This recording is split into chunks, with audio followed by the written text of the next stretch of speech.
Qui peut dire l'importance d'une mitzvah, ce qu'elle accomplit ici-bas, en haut?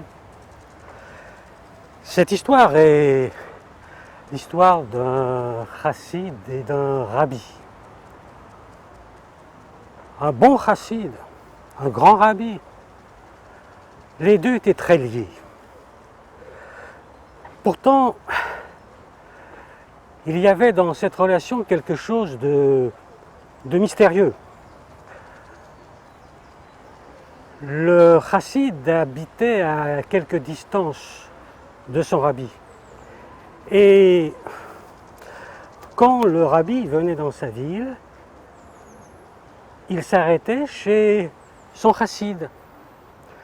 C'était un homme qui, sans être fortuné, était à l'aise et qui vivait dans une maison agréable. Problème, le chassid n'aimait pas recevoir son rabbi.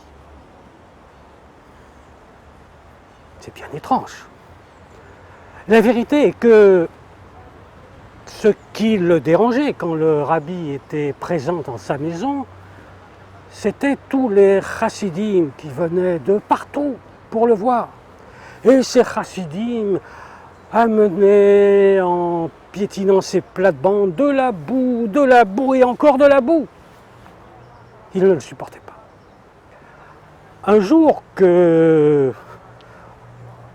on lui apprit que le rabbi allait venir, il décida de prétexter un voyage urgent pour ne pas être présent. Pas de chance, le rabbi arriva beaucoup plus vite qu'annoncé. Et donc notre chassid fut contraint et forcé de le recevoir. Le rabbi lisait dans ses pensées et l'interrogea. « Tu n'aimes pas me recevoir? Tu n'aimes pas que je m'installe chez toi ?» Le chassid lui avoua tout.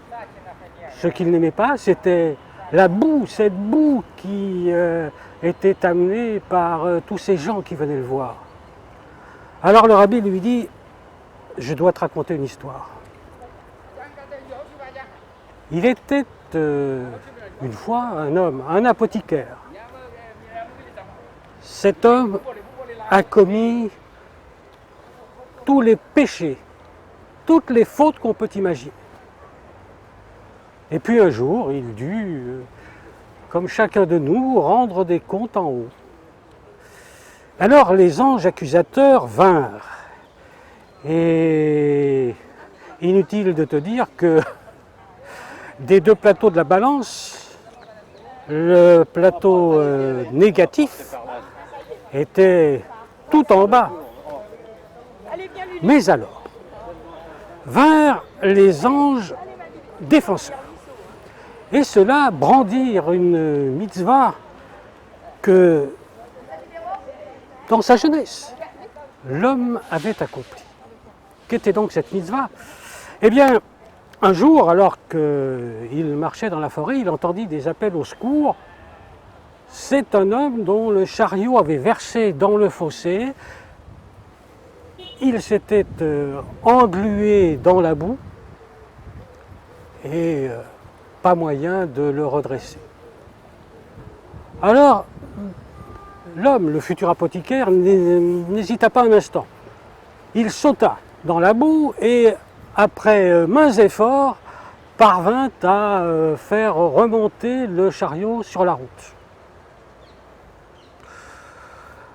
Quand les anges défendeurs eussent raconté cette histoire, le plateau des bonnes actions, bien sûr, remonta un peu.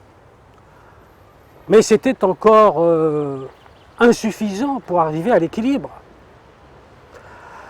Alors, les anges dirent « Il faut rajouter sur notre plateau la boue.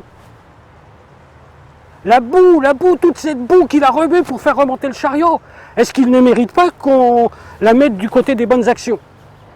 Qu'elle pèse son poids sur la balance ?» les accusateurs ne l'entendaient pas de cette oreille. Finalement, on trancha en disant que cette âme devait retourner en bas, qu'elle devait à nouveau être confrontée à de la boue, et qu'on verrait bien alors comment elle se comporterait. Cette âme, c'est en toi qu'elle est. Alors le chassid, sorti, vous le devinez bien, et il appela du plus profond de son cœur tous les chassidim, venez, venez mes amis.